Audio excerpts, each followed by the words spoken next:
Muy buenos días. En la mañana de hoy, en la actividad académica de revisión de guías de práctica clínica, evaluaremos la recientemente publicada guía de la American Heart Association acerca de la reanimación cardiocerebropulmonar.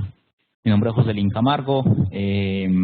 Como la guía trata aproximadamente 355 ítems independientes, nos enfocaremos en lo que ha cambiado de manera importante y que puede cambiar nuestra conducta en la práctica clínica, tanto del residente de medicina interna, el médico internista y el médico que está próximo a graduarse.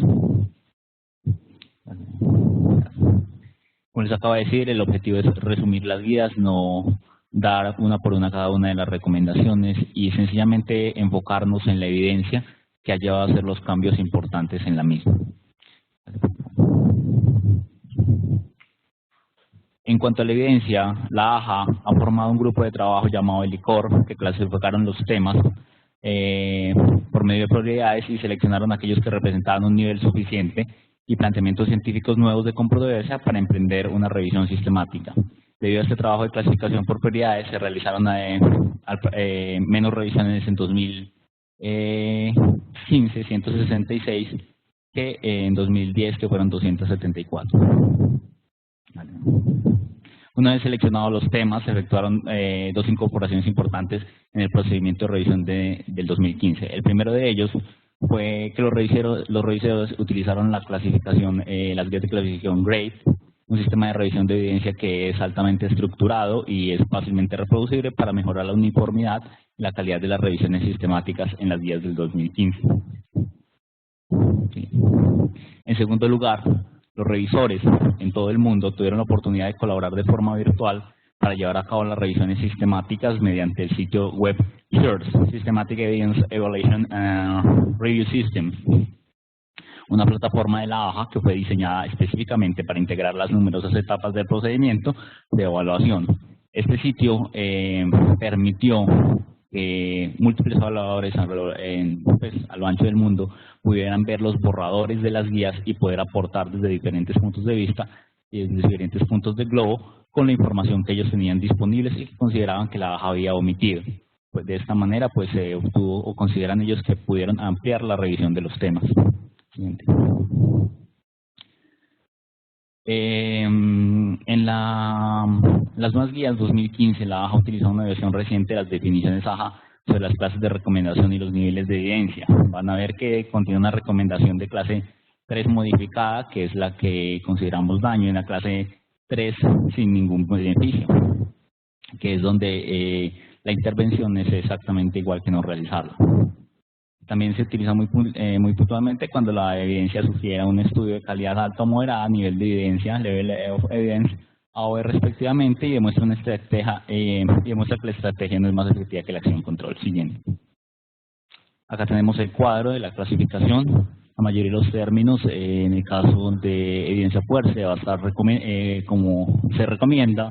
En caso de evidencia moderada, en donde hay un beneficio que supera ligeramente, que supera el riesgo, se considera razonable. En la evidencia 2B, que es la que lamentablemente va a tener la mayoría de las guías, se considera que va a sugerir frases como recomendaciones podría ser razonable. En el caso de la 3 no hay beneficio y en el caso de la 3 hay daño, que es la 3 modificada. Bien. Los niveles de evidencia A, B, gracias. También se han modificado los niveles de evidencia. El B se divide ahora en nivel de evidencia B, R, donde hay los estudios aleatorizados, y nivel de evidencia BNR, donde no hay estudios aleatorizados. Así. En el caso del nivel de evidencia C, se divide ahora en nivel de eficiencia LD, datos limitados, nivel de evidencia C, EO, opinión de expertos.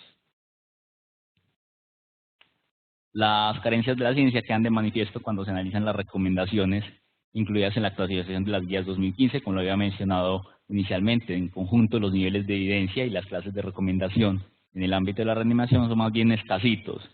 Apenas el 1% de las recomendaciones planteadas en toda la guía, como les dije, son cerca de 300, son las 315, son basadas en el nivel de evidencia más alto, es decir, el nivel de evidencia A. El 25% están en clase 1 y la mayoría, el 69% de las recomendaciones, como les había informado anteriormente de la actualización, están respaldadas por niveles de evidencia bajos, nivel de evidencia C con datos limitados o nivel de evidencia C con opinión de expertos.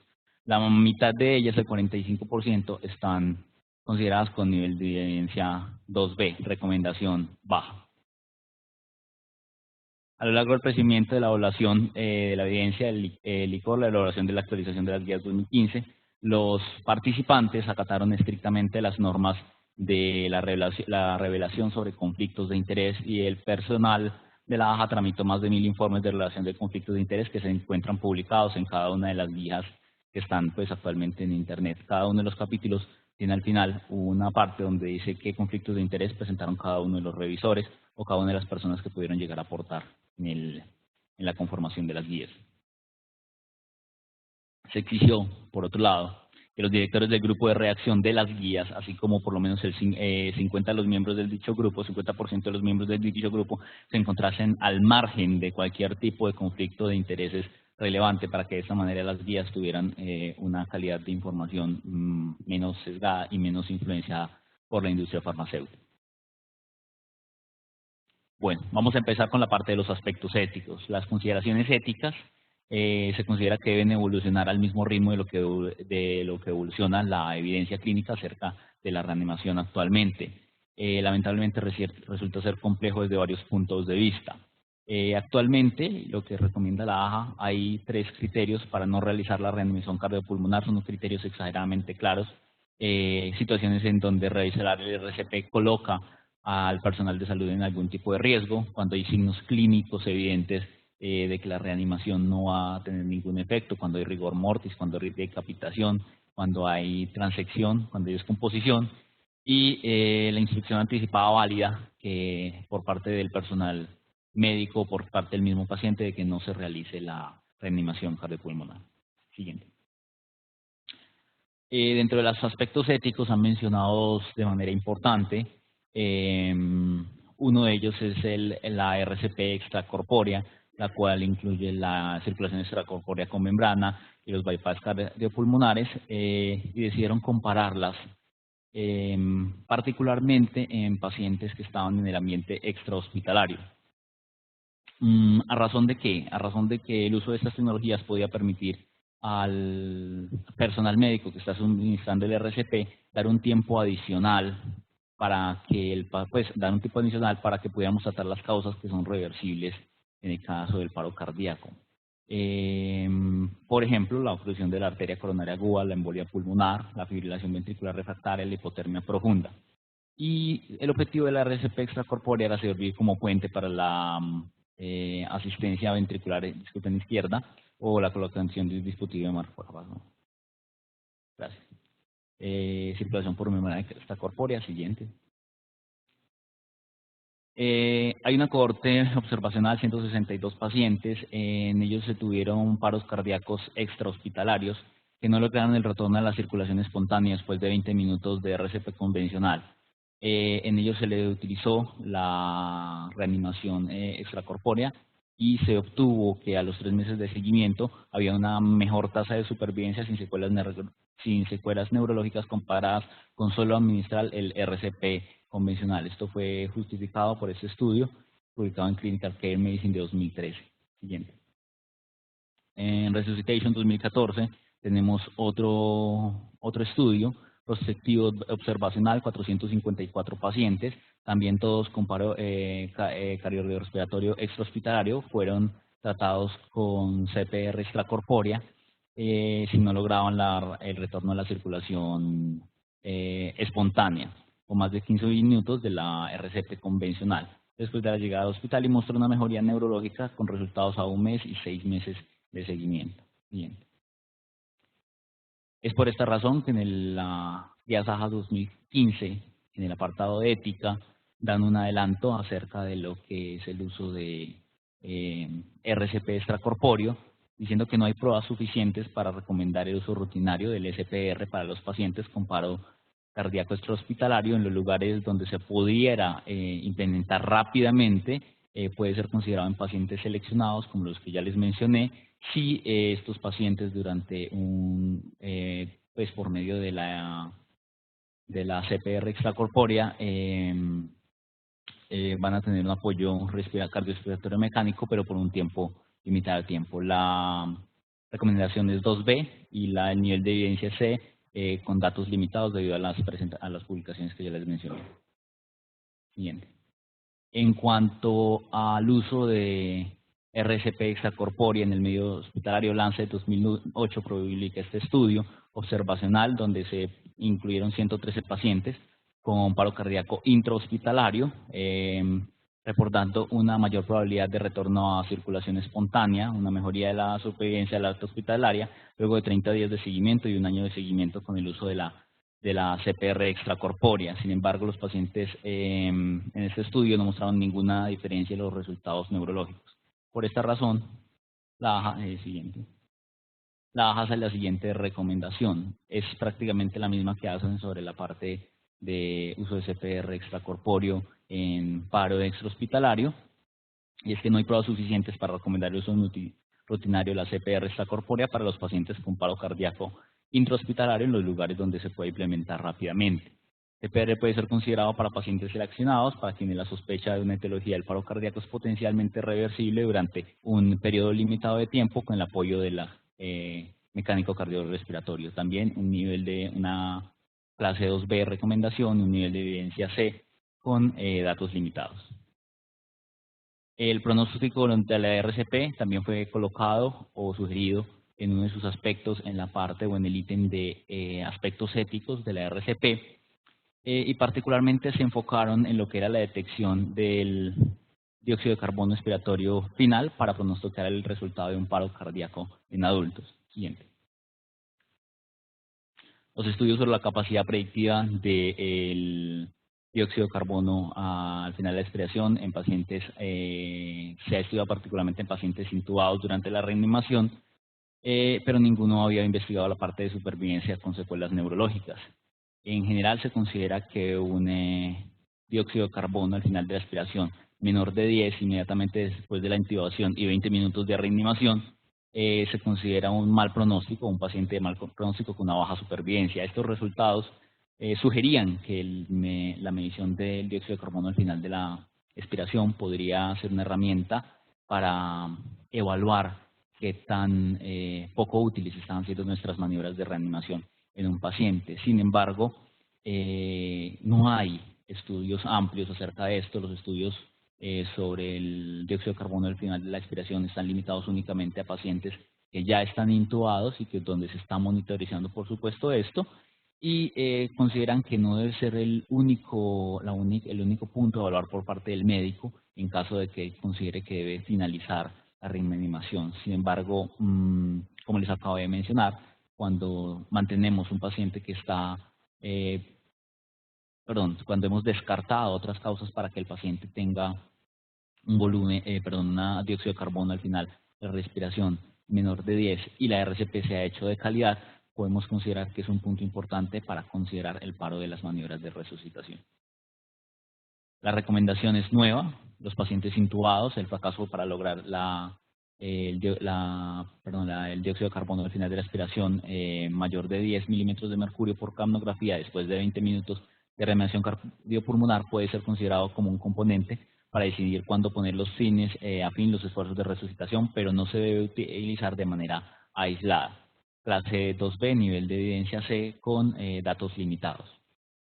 La recomendación, vuelvo a decir, se hace respecto a los pacientes que están intubados, ya que no hay estudios, pues obviamente pacientes que no lo están.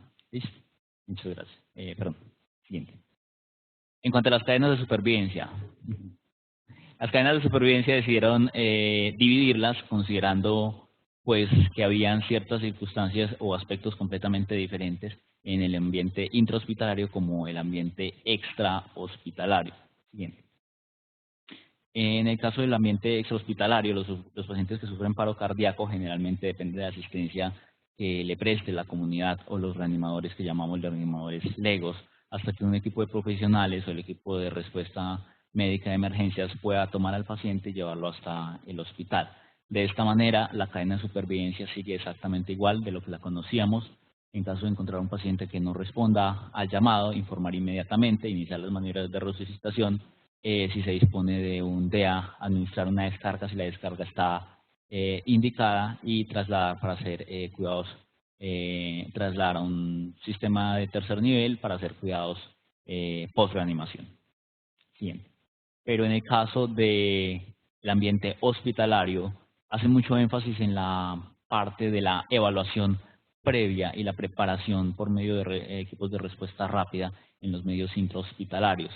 Realmente no cambia mucho con respecto a la cadena anterior, sino que indican que lo primero que se debe hacer en un ambiente hospitalario es prevenir, predecir o detectar de manera temprana qué pacientes están en riesgo de entrar próximamente en paro cardiorrespiratorio y actuar de una manera adecuada y pronta para evitar, si es posible, o de una manera rápida para lograr el mínimo daño en caso de que haga un paro cardiorrespiratorio. Siguiente. En cuanto a los aspectos de la reanimación básica o el soporte básico en el adulto, como les había comentado, los labores esenciales de la cadena de supervivencia para el adulto en los entornos extrahospitalarios no han variado con respecto al 2010 y se sigue haciendo un hincapié en el algoritmo de soporte vital básico universal en los adultos simplificados. El algoritmo se ha modificado para reflejar, son pequeños aspectos que han cambiado, reflejar que usted no tiene que alejarse del paciente, ya que actualmente prácticamente la totalidad del globo, todos disponemos de teléfonos celulares, entonces podemos dar aviso al sistema de emergencia sin separarnos del paciente e inmediatamente iniciar las maniobras de reanimación. También se recomienda que las comunidades, que pueden ser prácticamente, que son todas, que estén en riesgo de que su comunidad o los miembros de la comunidad puedan sufrir un paro cardiorrespiratorio, tengan TEAs de acceso público o desfibriladores automáticos externos de acceso público. Estas tecnologías ya se están implementando en los países nórdicos, en los países eslavos, lo que es Suecia, Noruega y Dinamarca, con excelentes resultados. Adicionalmente, pero no lo mencioné ahí, también están implementando, hay un estudio en Estocolmo sobre cómo el uso del celular y aplicaciones del celular puede mejorar la sobrevida de pacientes que entran en paro cardíaco extrahospitalario por medio de aplicaciones en donde se le indique al paciente, se le indique al reanimador o a la persona que vio al paciente caer, qué puede hacer. Se ha visto que estas estrategias, aunque parecieran muy sencillas o hasta caídas de toda evidencia, han demostrado que mejoran la supervivencia de vida, ya que una persona que no esté preparada para realizar o que no conozca cómo realizar una reanimación cardiopulmonar, si es indicada de una manera adecuada o de una manera muy rápida, puede suministrar algo de perfusión a ese corazón y a ese cerebro que en ese momento están carentes de oxígeno. Eso se ha evidenciado pues como parte y lo han mencionado dentro de las guías. Siguiente.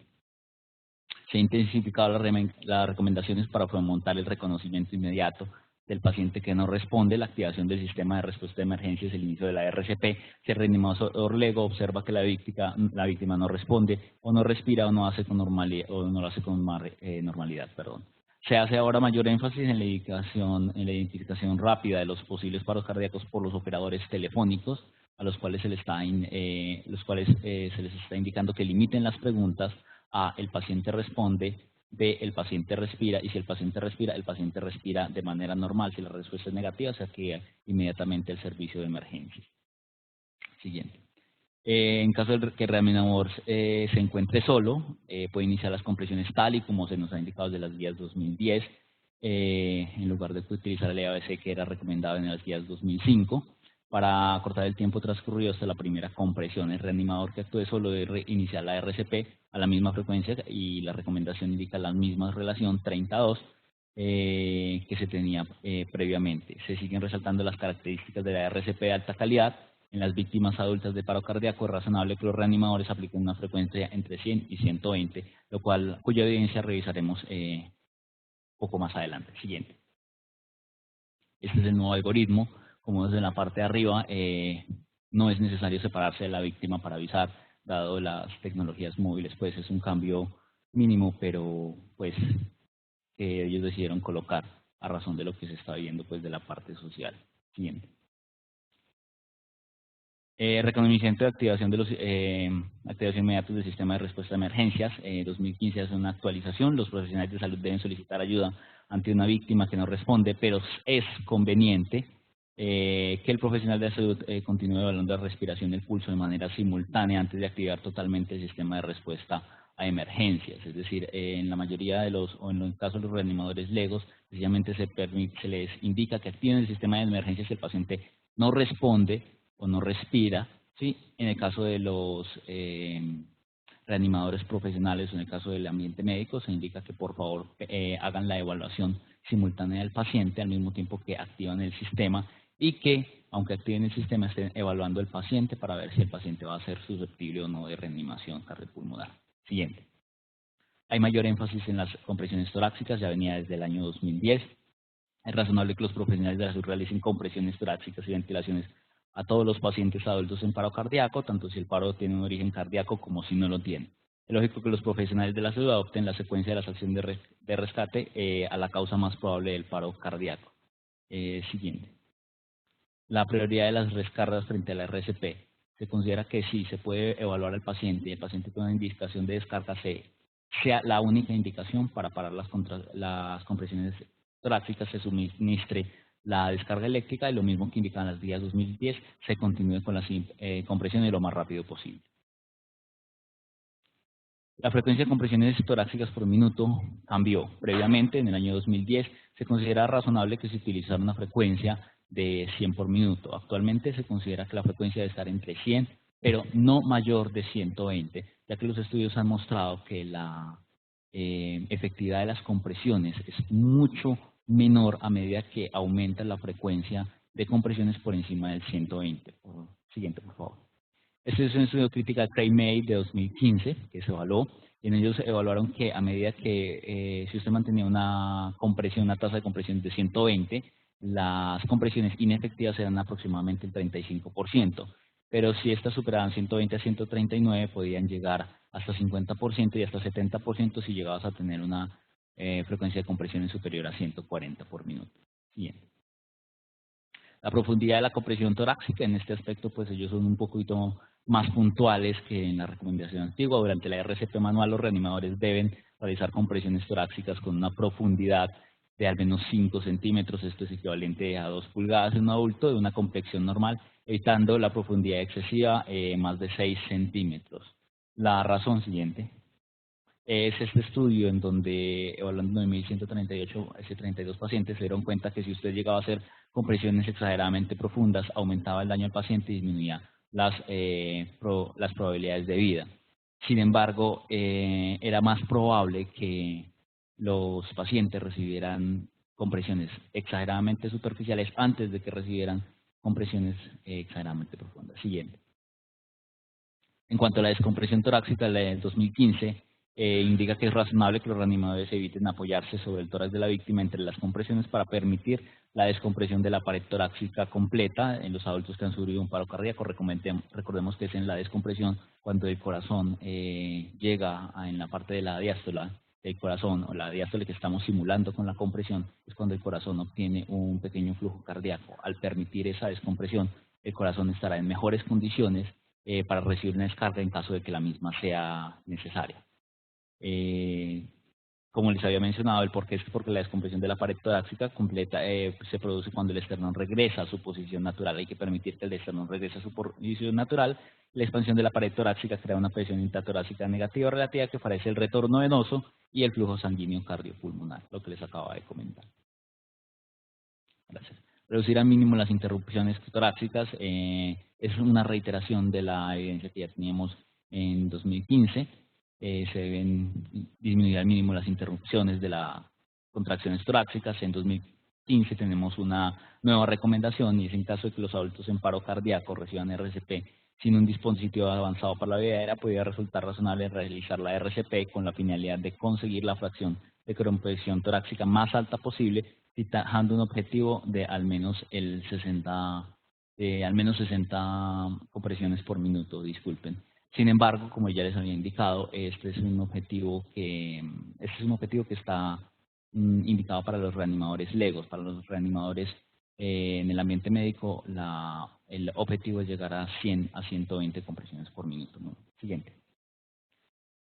Esto es muy importante. Esto sí es un cambio grande en el algoritmo, y es la supresión completa de la vasopresina en el algoritmo. La razón no es porque la vasopresina no tenga ninguna indicación de uso, al contrario, tiene la misma eficacia de la adrenalina, sino es una cuestión práctica en el algoritmo, es no tener que recordar si puedo reemplazar la segunda dosis de adrenalina por vasopresina o no. En la recomendación antigua decían que pues 40 unidades de vasopresina podíamos reemplazar una de las dosis de adrenalina. Siguiente. Este estudio mostró en 336 pacientes la equivalencia entre exactamente igual, utilizar vasopresina o utilizar adrenalina. Como les dije, de manera práctica, los evaluadores de la AJA deciden suprimir la vasopresina, porque dado que ambos medicamentos tienen el mismo resultado, no ven la indicación de complicar el algoritmo metiendo un medicamento que no va a tener absolutamente ningún cambio con tan solo dejar la adrenalina. Siguiente. En cuanto a los otros vasopresores, en caso de la adrenalina, esta es una recomendación nueva, puede resultar razonable el administrar adrenalina en cuanto resulte viable después del comienzo del paro cardíaco debido a un ritmo no desfibrilable inicial.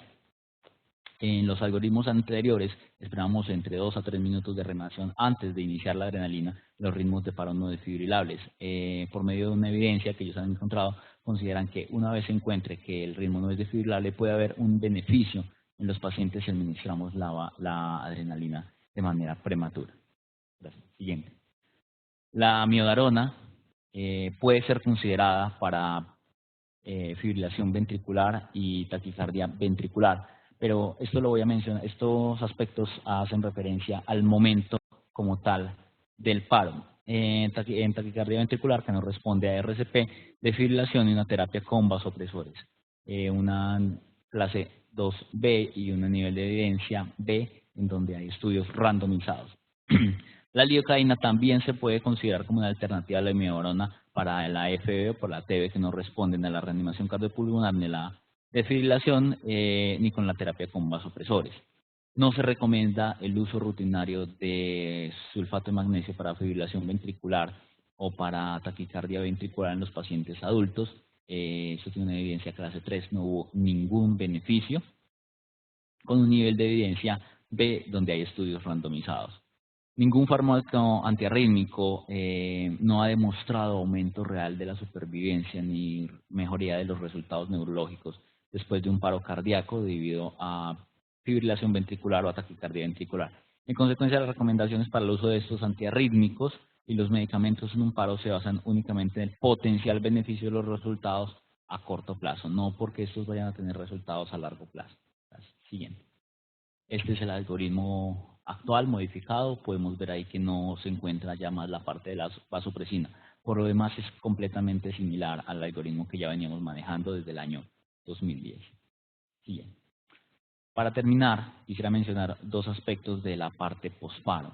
En las recomendaciones iniciales, las recomendaciones anteriores, en 2010, se indicaba la lidocaína para evitar las arritmias después del paro. En 2015 indica que no hay pruebas adecuadas que hablen de uso rutinario de la lidocaína después de un paro cardíaco. Sin embargo, se puede considerar el inicio o el mantenimiento de la administración de la lidocaína inmediatamente después del retorno a la circulación espontánea en un paro cardíaco causado por fibrilación ventricular o taquicardia ventricular sin pulso. Si bien los estudios anteriores se reveló una existencia de una asociación entre la administración de lidocaína después de infarto y un incremento de la mortalidad, un estudio reciente sobre lidocaína en pacientes que sufrieron el paro cardíaco se observó una reducción de la incidencia de la fibrilación ventricular, taquicardia ventricular sin pulso, pero no se apreció beneficio ni perjuicio alguno a largo plazo, por eso es que puede considerarse el uso de la lidocaína. Siguiente. Finalmente, la terapia farmacológica postparo cardíaco con beta bloqueadores. No es, la recomendación es completamente nueva debido a una evidencia que apareció. No hay pruebas adecuadas que avalen el uso rutinario de un beta bloqueante después del paro cardíaco, pero sin embargo ahí se puede considerar el inicio después de que se le dé alta al paciente o la administración intravenosa a raíz de que en paros cardíacos causados por fibrilación ventricular o taquicardia ventricular impulso. El estudio observacional de pacientes que sustenta esto pues mostró que después de los paros causados por fibrilación ventricular o taquicardia ventricular, la administración de beta bloqueadores se asociaba a tasas de supervivencia más elevadas, por eso es que decidieron sugerirlo. Sin embargo, este hallazgo no son solamente una relación asociativa y no se considera que se debe utilizar de rutina el mismo. Los profesionales de la salud entonces debemos evaluar a los pacientes de forma individual y decidir cuál de los pacientes puede verse beneficiado en el alta para recibir beta bloqueador. Siguiente. Particularmente están como los grandes cambios que habían hecho las guías. Quise enfocarme en ellos y ver como la evidencia en la cual se sustentaban. Por el momento eso sería todo. No sé si tienen preguntas.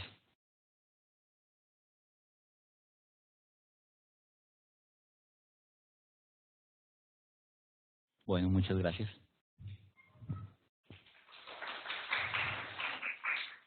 Ujú.